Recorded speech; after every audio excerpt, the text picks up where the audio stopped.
आज के व्याख्यान का विषय है जॉन रॉल्स की न्याय की धारणा। न्याय समाज और राज्य व्यवस्था का एक बहुत बड़ा आदर्श है, शुरू से ही रहा है। सेंट ऑगस्टाइन जैसे विचारक ने कहा था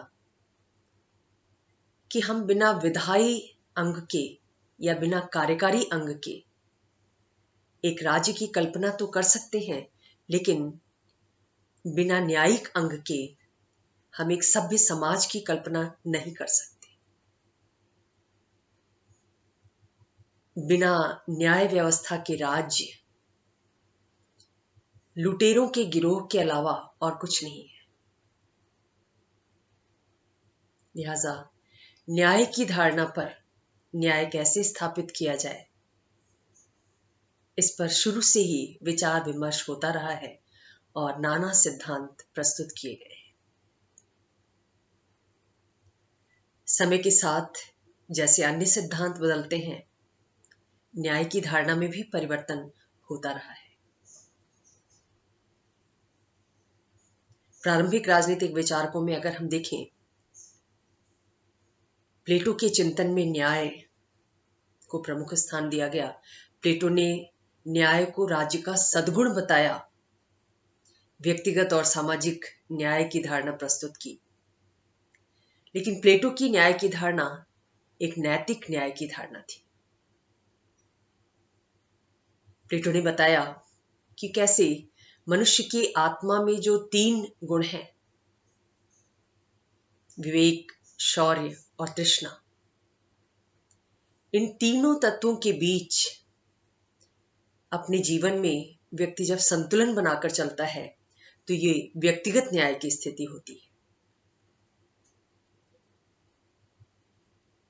प्लेटो ने ये कहा कि व्यक्ति की आत्मा का ही विस्तृत रूप राज्य है। लिहाजा राज्य में भी ये तीनों गुण, आत्मा के ये 3 गुण 3 वर्गों के रूप में प्रकट होते हैं। शासक वर्ग जो विवेक गुण का प्रतिनिधित्व करता है, सैनिक वर्ग जो साहस तत्व का प्रतिनिधित्व करता है, और उत्पादक वर्ग जो तृष्णा तत्व का प्रतिनिधित्व करता है। ये तीनों वर्ग जब अपने अपने दायित्वों का पूर्ण निष्ठा से निर्वहन करते हैं, पहले तो वर्गों का चयन व्यक्ति अपनी आत्मा में निहित गुणों की प्रधानता के आधार पर करता है, और फिर उस वर्ग में पहुंचकर उस वर्ग के दायित्वों का पूरी निष्ठा से जब पालन करता है तो ये सामाजिक न्याय की स्थिति होती है। लेकिन सब मिलाकर ये कर्तव्य आधारित धारणा थी, नैतिक धारणा थी, इसमें कोई बाध्यकारिता नहीं थी। प्लेटो के शिष्य अरस्तु ने जब न्याय को प्रस्तुत किया तो वो वितरणात्मक रूप में, सुधारात्मक रूप में हमारे सामने आती है। वितरणात्मक न्याय का मतलब है कि वस्तुओं और सेवाओं का वितरण लोगों के बीच न्यायपूर्ण ढंग से होना चाहिए। अरस्तु ने इसका आधार, वितरण का आधार योग्यता को बताया।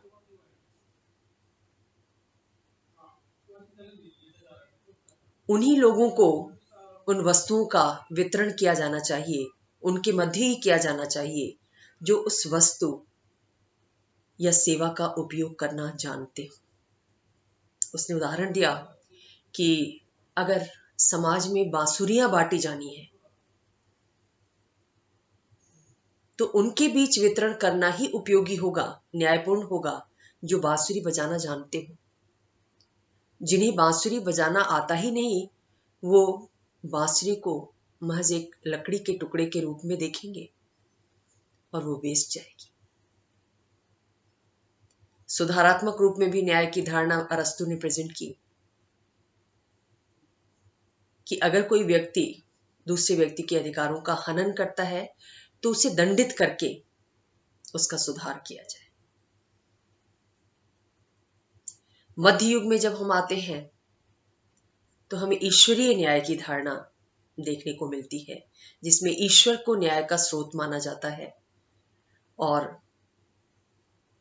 ईश्वर के द्वारा जो अभिव्यक्त वचन है, जो धर्म ग्रंथों में संग्रहित हैं, जो आत्म साक्षात्कार के माध्यम से ऋषियों, महात्माओं, मुनियों या जागृत लोगों ने अर्जित किया और जिन्हें संग्रहित किया धर्म ग्रंथों में, उन धर्म ग्रंथों के नियमों के अनुसार चलना ही न्यायपूर्ण है, समाज में न्याय का सृजन करेगा। इवन राजा भी धर्म के नियमों से शासित है। मध्य युग में इस तरह की न्याय की धारणा प्रेजेंट की गई, लेकिन आधुनिक युग में हम जो न्याय की धारणा देखते हैं वो कानूनी न्याय की धारणा है, जिसके अंदर ये माना गया कि हर व्यक्ति को उसके अधिकार मिलने चाहिए, वो परिस्थितियां मिलनी चाहिए जिसका वो हकदार है, जिसका उपयोग करके वो अपने व्यक्तित्व का विकास कर सकता है, अपना जीवन अच्छी तरह जी सकता है, जीवन में जो लक्ष्य निर्धारित किए हैं उसने उसकी प्राप्ति कर सकता है। और अगर कोई व्यक्ति किसी व्यक्ति के अधिकारों के मार्ग में बाधक बनता है, कोई संस्था बाधक बनती है, समाज बाधक बनता है, इवन राज्य बाधक बनता है, तो न्यायपालिका उसे दंडित करने का अधिकार रखती है। तो दंड के माध्यम से न्याय की स्थापना की बात आधुनिक युग में की जाती है। लेकिन समसामयिक समय में न्याय की धारणा का और ज्यादा विस्तार हुआ है और ज्यादा गहराई से इस पर विचार किया गया और नई नई धारणाएं उभर कर सामने आई, जैसे योग्यता आधारित न्याय, जिसको हम डिजर्ट जस्टिस कहते हैं, एंटाइटलमेंट जस्टिस कहते हैं, या जस्टिस ऑफ डिफरेंसेस, वैचारिक भिन्नता के अधिकार संबंधी न्याय, लैंगिक न्याय की धारणा देखने को मिलती है और वैश्विक न्याय की धारणा कि दुनिया के हर राष्ट्र में रहने वाले हर व्यक्ति को न्याय प्राप्त करने का अधिकार है। आधुनिक युग में जो न्याय की धारणा है वो संसाधनों के समुचित वितरण की मांग करती है, यानी वितरणात्मक न्याय है ज्यादातर। वास्तविक न्याय की बात की जाती है और वास्तविक न्याय का जो व्यावहारिक आधार है वो डिस्ट्रीब्यूटिव जस्टिस है, वितरणात्मक न्याय है। जॉन रॉल्स एक समसामयिक अमेरिकी राजनीतिक विचारक हैं, जिन्होंने न्याय की धारणा एक वितरणात्मक न्याय की धारणा के रूप में प्रेजेंट की। उनकी पुस्तक थ्योरी ऑफ जस्टिस 1971 में लिखी गई थी और आज भी व्यापक चर्चा का विषय बनी हुई है। इस पुस्तक में रॉल्स ने अपने आप को एक उदार समतावादी विचारक के रूप में प्रस्तुत किया है। आप जानते हैं, उदारवाद और समतावाद दोनों के लक्ष्य और प्राथमिकताएं अलग अलग हैं। उदारवाद व्यक्ति की स्वतंत्रता को प्राथमिक बताता है कि किसी भी कीमत पर व्यक्ति की स्वतंत्रता का हनन नहीं होना चाहिए, वो सर्वोच्च साध्य है उसके लिए। दूसरी तरफ समतावादी विचारक समानता को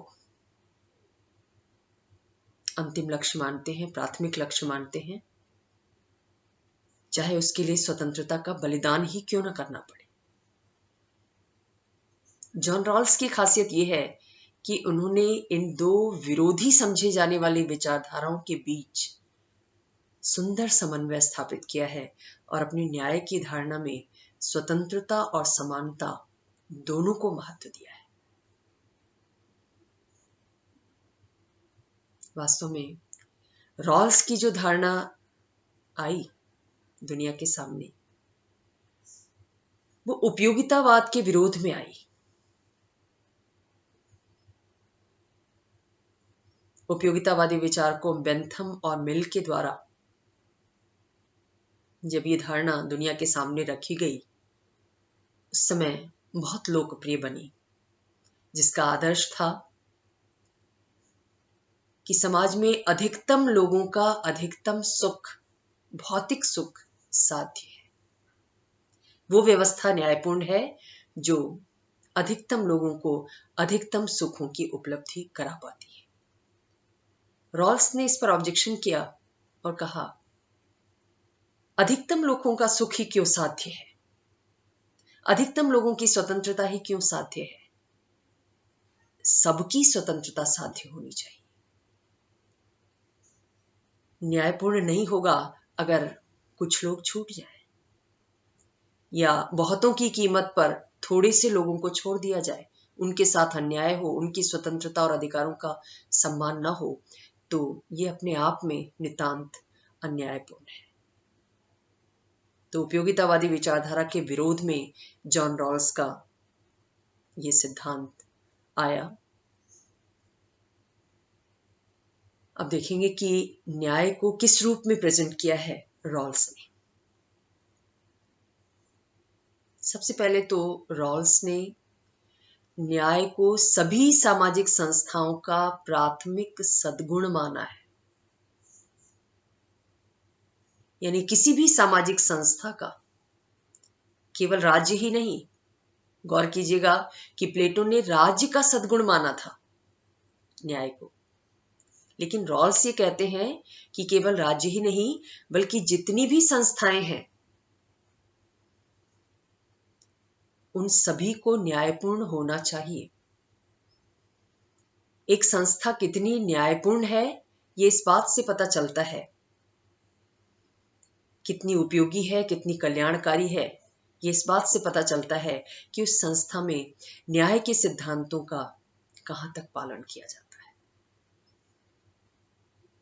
तो न्याय सामाजिक संस्थाओं का प्रथम सद्गुण है। अब न्याय के सिद्धांत हैं क्या, जिन्हें संस्थाओं को अपनाना चाहिए? इसके लिए बड़ी बारीकी से विचार किया है रॉल्स ने, और तमाम व्यावहारिक विवेचनों और विश्लेषणों के बाद न्याय के 2 सिद्धांत प्रेजेंट किए हैं। प्रथम सिद्धांत क्या कहता है? रॉल्स ये कहते हैं कि समाज में सभी लोगों को समान रूप से स्वतंत्रता हासिल होनी चाहिए। यानी पहले सबको स्वतंत्रता देनी सुनिश्चित की जानी चाहिए। स्वतंत्रता प्राथमिक लक्ष्य है हर संस्था का, हर सामाजिक संस्था का। लेकिन ये स्वतंत्रता कुछ व्यक्तियों को ही नहीं, बल्कि हर एक व्यक्ति को मिलनी चाहिए। रॉल्स इसे स्वतंत्रता की समानता का सिद्धांत कहते हैं। अगर स्वतंत्रता कुछ लोगों को मिलती है तो अधिकार नहीं, विशेषाधिकार बन जाती है, और जहां विशेषाधिकार होगा वहां हम न्याय की कल्पना नहीं कर सकते। लिहाजा स्वतंत्रता साध्य है, लेकिन शर्त यह है कि यह स्वतंत्रता सबको समान रूप से मिलनी चाहिए। न्याय का पहला सिद्धांत रॉल्स ने यह बताया। दूसरा उन्होंने कहा, दूसरा सिद्धांत यह है कि सभी प्राथमिक सामाजिक वस्तुओं का वितरण समाज के सब लोगों के मध्य समानतापूर्ण ढंग से होना चाहिए। प्राथमिक सामाजिक वस्तुओं का कंसेप्ट जॉन रॉल्स के द्वारा दिया गया, जिसमें वो मानते हैं कि जितनी भी धन संपदा है, पद और प्रतिष्ठा है, अधिकार और अवसर है, ये सब प्राथमिक सामाजिक वस्तुएं हैं। और ये सबको समान रूप से मिलनी चाहिए। यहां पर रॉल्स प्राकृतिक सामाजिक वस्तुओं से प्राथमिक सामाजिक वस्तुओं का भेद करते हैं। प्राथमिक प्राकृतिक वस्तुएं क्या हैं?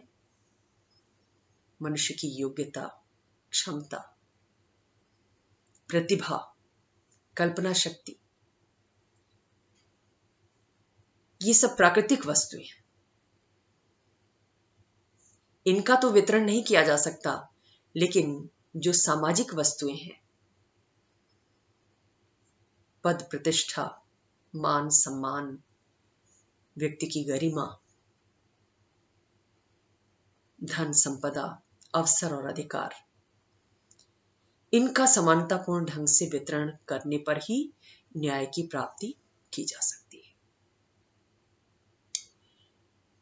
इस दूसरे सिद्धांत का एक उप सिद्धांत रॉल्स के द्वारा दिया गया कि अगर कभी समाज में ऐसा होता है या किसी संस्था में ऐसा होता है कि इन प्राथमिक सामाजिक वस्तुओं का समानतापूर्ण ढंग से वितरण नहीं किया जाता, तो ऐसा सिर्फ एक स्थिति में ही न्यायपूर्ण हो सकता है, और वो स्थिति ये है कि उस वितरण का लाभ समाज के सबसे कमजोर वर्ग को मिलना चाहिए। जैसे भारतीय संविधान के द्वारा सकारात्मक कार्यवाही करते हुए जो सामाजिक और आर्थिक दृष्टि से पिछड़े हुए वर्ग के लोग हैं, अनुसूचित जाति जनजाति के लोग हैं, उनके लिए जो आरक्षण की व्यवस्था की गई है, सामान्य तौर पर रॉल्स के न्याय के दूसरे सिद्धांत के अगेंस्ट में है, क्योंकि प्राथमिक सामाजिक वस्तुओं का वितरण न्यायपूर्ण ढंग से नहीं किया जा रहा है। पद कुछ खास वर्गों के लिए आरक्षित कर दिए जा रहे हैं, लेकिन ये आरक्षण इसलिए न्याय संगत है, इसलिए जस्टिफाइड है, क्योंकि इसका लाभ समाज के उन वर्गों को मिल रहा है जो कमजोर हैं, जो दलित हैं, जो पिछड़े हुए हैं। लिहाजा ये न्याय संगत है। रॉल्स यहां पर ये मानते हैं कि ये जो दो सिद्धांत हैं न्याय के, इनमें एक क्रमागत संबंध है, यानी पहले सिद्धांत को लागू किए बिना दूसरा सिद्धांत नहीं लागू किया जा सकता। यानी पहले सभी की स्वतंत्रता को सुनिश्चित किए बिना प्राथमिक सामाजिक वस्तुओं के समान वितरण की बात नहीं सोची जा सकती। पहले स्वतंत्रता देना होगा, उसके बाद वस्तुओं और सेवाओं का समान वितरण, न्यायपूर्ण वितरण करना होगा, तब वो न्यायपूर्ण स्थिति होगी। अब प्रश्न उठता है कि ये न्याय के दो सिद्धांत आए कैसे, कैसे बने? रॉल्स बहुत सिस्टमेटिक ढंग से इस संबंध में लॉक का अनुसरण करते हैं और एक ऐसी काल्पनिक स्थिति की कल्पना करते हैं जिसको वो समाज की मूल स्थिति कहते हैं। इस मूल स्थिति में ही लोगों ने न्याय के सिद्धांतों का निर्माण किया। मूल स्थिति, समाज की मूल स्थिति, जैसा लॉक ने कहा कि प्राकृतिक अवस्था रही होगी, उसमें लोगों ने समझौता किया होगा, ऐसी किसी बात को स्वीकार नहीं करते। रॉल्स पूरी तरह कल्पना का सहारा लेते हुए एक काल्पनिक स्थिति, एक स्थिति की कल्पना करते हैं कि एक ऐसी स्थिति होगी जिसमें लोग न्याय के सिद्धांतों पर, इन दो सिद्धांतों पर सहमत होंगे। इस मूल स्थिति की खासियत क्या होगी कि इस स्थिति में लोग अज्ञान के पर्दे के बीच होंगे। ये अज्ञान का पर्दा क्या है? ये टर्मिनोलॉजी भी रॉल्स की देन है। रॉल्स ये कहते हैं कि मूल स्थिति में जब न्याय के सिद्धांतों का निर्माण हो रहा होता है या न्याय के सिद्धांतों पर समझौता हो रहा होता है, सहमति बन रही होती है, उस समय उस समझौते में भाग लेने वाले सभी लोग अपनी पद, प्रस्थिति, धन, संपदा, अधिकार, शक्ति, प्रजाति, लिंग, इन सब के भेद को भूलकर कार्य कर रहे होते हैं। उन्हें इन सब का ज्ञान नहीं होता कि हमारा पद क्या है, समाज में हमारी स्थिति क्या है, हमारा सम्मान कैसा है, हमारे पास पावर कितना है, शक्ति कितनी है, संपत्ति कितनी है, मैं कितना ज्यादा अधिकारों का उपभोग कर सकता हूं, मैं किस प्रजाति का हूं, हमारा जन्म किस देश में या किस क्षेत्र में हुआ है। लोग इन बातों से अनभिज्ञ रहते हैं। इस अनभिज्ञता को ही रॉल्स ने वेल ऑफ इग्नोरेंस कहा, अज्ञानता का पर्दा कहा।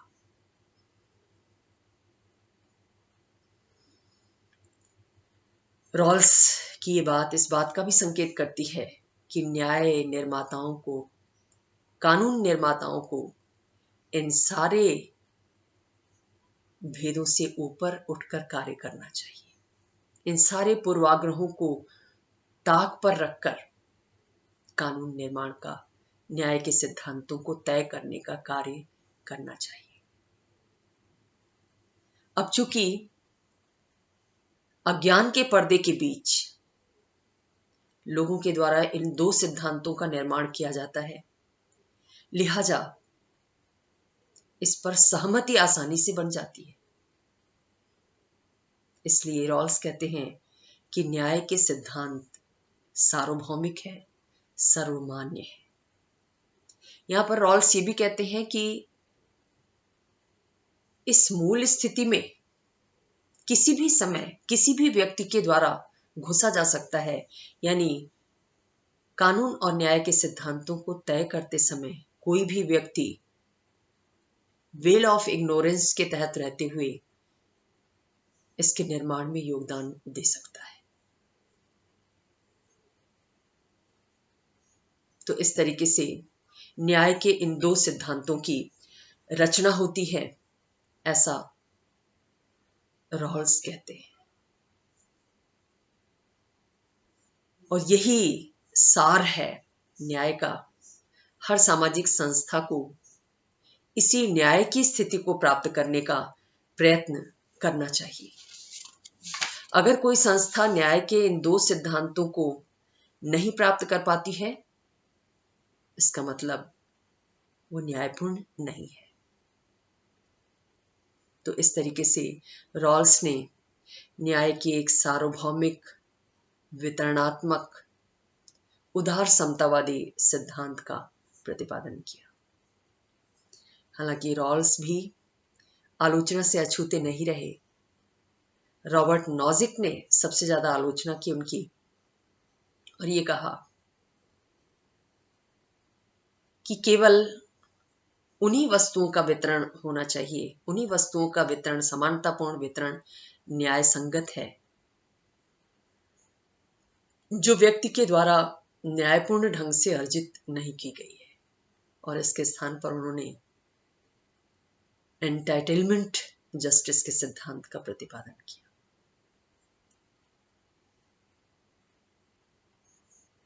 नारीवादी जो विचारक हैं, जैसे सुसान ओकिन, वो रॉल्स पर आरोप लगाती हैं कि रॉल्स का न्याय का सिद्धांत इसलिए सार्वभौमिक नहीं हो सकता, सर्वमान्य नहीं हो सकता, क्योंकि इसमें स्त्रियों पर होने वाले अन्याय को ध्यान में नहीं रखा गया है। रॉल्स परिवार के अंदर स्त्रियों के साथ जो अन्याय हो रहा है, अवसर को लेकर, श्रम को लेकर, आय को लेकर, अवकाश के अवसर को लेकर उस पर ध्यान नहीं दिया है, लिहाजा ये सिद्धांत पुरुषवादी बनकर रह गया। जिन शब्दों की चर्चा करते हैं, उल्लेख करते हैं रॉल्स, वो भी पुरुषवादी हैं। उन्होंने व्यक्ति शब्द का कम इस्तेमाल किया है, ही और हिज जैसे पुरुष सूचक शब्दों का ज्यादा प्रयोग किया है। तो नारीवादी उन पर यह इल्जाम लगाते हैं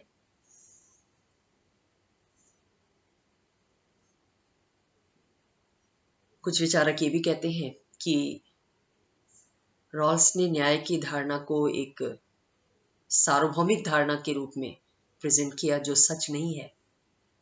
बहुत सी धारणाएं हैं जो समान महत्व रखती हैं। ये सर्वोच्च गुण नहीं है, सर्वोच्च आदर्श नहीं है। फिर भी रॉल्स का योगदान इस बात में है कि उन्होंने न्याय की एक व्यवहारवादी धारणा प्रेजेंट की, जो प्रैक्टिकल समस्या समाज के सामने, राज्यों के सामने, संस्थाओं के सामने आती है, संसाधनों के वितरण की, लोगों की स्वतंत्रता को सुनिश्चित करने की, उस समस्या को एड्रेस करते हुए न्याय का सिद्धांत प्रेजेंट किया। और इस सिलसिले में राजनीति विज्ञान को कुछ नई धारणाएं भी दी, जैसे प्राथमिक सामाजिक वस्तुएं, वेल ऑफ इग्नोरेंस, अज्ञान का पर्दा, मूल सामाजिक स्थिति। ये एक बहुत बड़ा सैद्धांतिक योगदान है जॉन रॉल्स का राजनीति विज्ञान को, राजनीतिक चिंतन को, राजनीतिक सिद्धांत को। धन्यवाद।